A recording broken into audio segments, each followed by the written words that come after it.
Olá! Nos dias em que temos vivido, temos visto as mulheres cada dia mais estressadas, nervosas, angustiadas. Algumas a tal ponto de angustiar sua própria alma e perder a expectativa nos sonhos que tinham. Mulheres que se frustram por causa de objetivos que não foram alcançados no tempo em que tinham desejado. Hoje eu quero falar com você sobre uma personagem bíblica que passou por momentos assim, de tensão, de dificuldade. O seu nome era Ana, ou cheia de graça. E Ana passou por uma situação tão difícil, mas no final Deus transformou a vida de Ana da água para o vinho. E Ana foi uma mulher usada para os propósitos de Deus.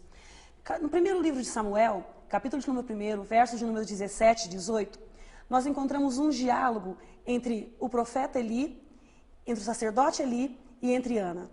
Ana vai para o templo e, devido a uma dificuldade, ela está em angústia, chorando, desesperada, mas ela recebe uma palavra. E essa palavra diz assim: vá o teu caminho e que Deus conceda o desejo do teu coração. Então levantou-se Ana e o seu semblante não era mais triste. A história de Ana se desenvolve de uma forma tão dramática e tão triste que chega a incomodar a alma de quem lê. O texto começa dizendo que o marido de Ana, um homem por nome Eucana, possuía duas esposas, uma com o nome de Penina e Ana.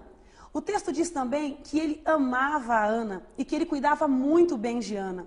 Mas Ana tinha um problema que, para a época em que ela vivia, era humilhante, era uma situação desgastante e uma situação de muita afronta. Ana não podia ter filhos. Ana era estéril. E a sua rival, Penina, pelo contrário, tinha um ventre fértil e possuía muitos filhos.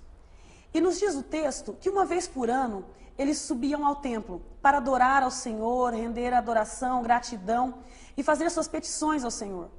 Diz-nos também o texto que todas as vezes que se preparavam para subir ao templo, a rival de Ana a irritava, a incomodava, a ponto da alma de Ana ficar angustiada, de tal forma que Ana não comia, Ana não bebia. Ana estava perdendo o prazer de viver, devido às afrontas que ela sofria. Depois de alguns anos, um certo dia, Ana entra no quarto meio nervosa para falar com Eucana, e ela chega diante dele e diz assim: olha, por que eu não tenho filhos? Me dê filhos, eu preciso ter filhos. Eucana olha para ela e diz assim: não sou eu para você melhor do que 10 filhos? O que é mais que você quer? Eu entendo que Ana era uma mulher, para o tempo que ela vivia, uma mulher próspera, uma mulher que tinha um marido que podia suprir suas necessidades físicas do momento, de ordem financeira. Mas aquele homem não podia entregar a Ana o que ela mais desejava. Ana desejava um filho e ela não podia ter. Eu entendo na nossa vida que há momentos em que cobramos coisas de pessoas que não podem fazer nada por nós. Há momentos que colocamos pessoas que amamos em uma situação difícil porque queremos que elas façam algo pela nossa situação, e por mais que essa pessoa nos ame, por mais que ela se esforce para alegrar o nosso sentimento e tentar realizar o desejo do nosso coração, existem causas que somente Deus pode fazer por nós. Era o caso de Ana. Talvez seja o teu caso. Ana cobrava do marido algo que ele não podia fazer. Quando Eucana olha para Ana e diz para ela assim: eu não tenho sido a você melhor do que 10 filhos, ele estava dizendo para ela: eu tenho feito tudo o que posso. Eu te amo e tudo o que está ao meu alcance eu tenho feito por você. Ana olha para Eucana e ela entende neste momento que ela estava cobrando de uma pessoa que não podia resolver o problema dela.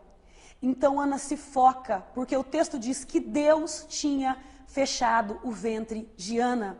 Existem situações na nossa história que estão somente no controle de Deus. E a história de Ana estava somente no controle de Deus. Nesse dia, Ana entende que era Deus, que o socorro dela vinha dele. E de repente Ana se levanta e ela faz o que ela fazia sempre. O mesmo caminho, o mesmo lugar de oração, mas um objetivo mais focado. Ana, neste momento, se levanta com uma visão diferente.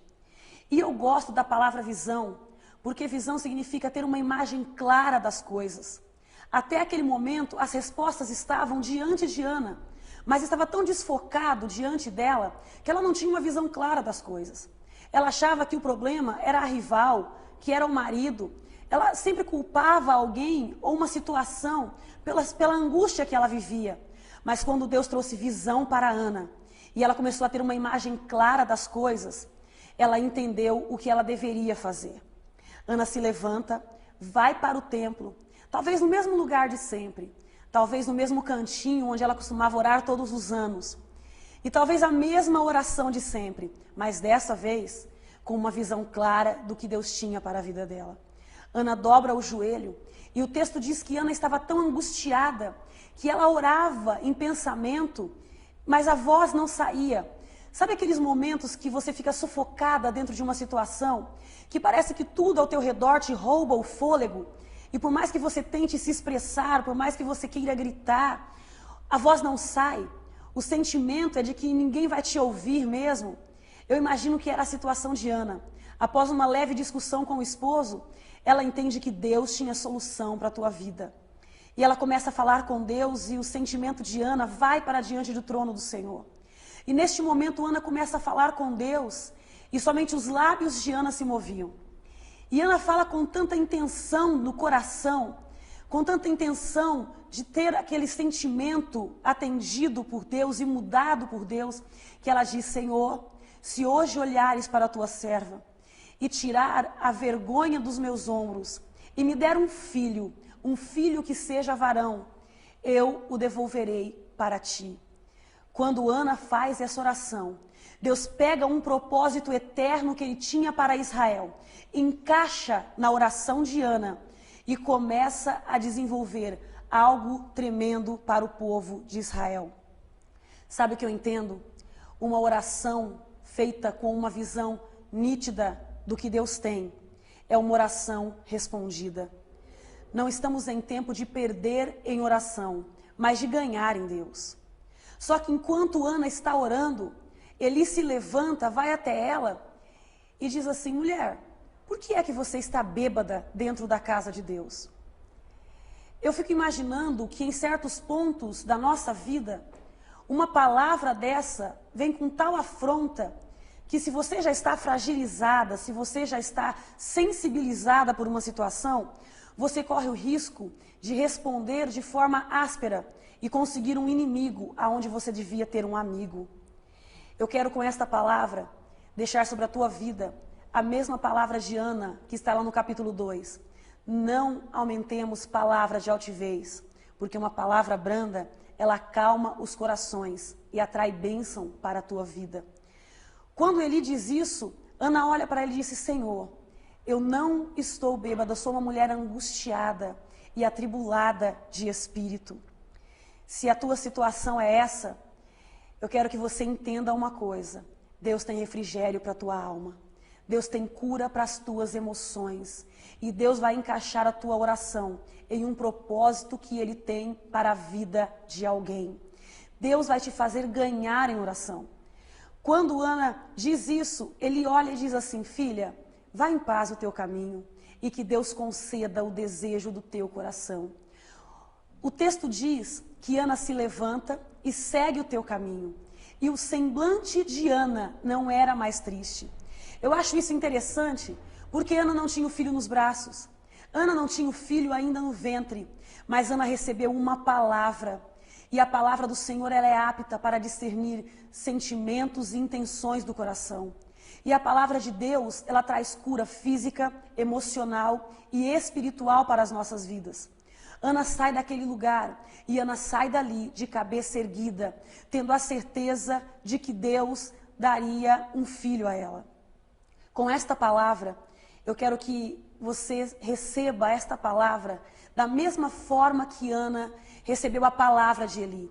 Receba ela como uma semente profética no teu sentimento, como uma semente de cura, uma semente de transformação. E que a partir desta palavra, o teu semblante não seja mais triste e que a tua vida, ela seja outra.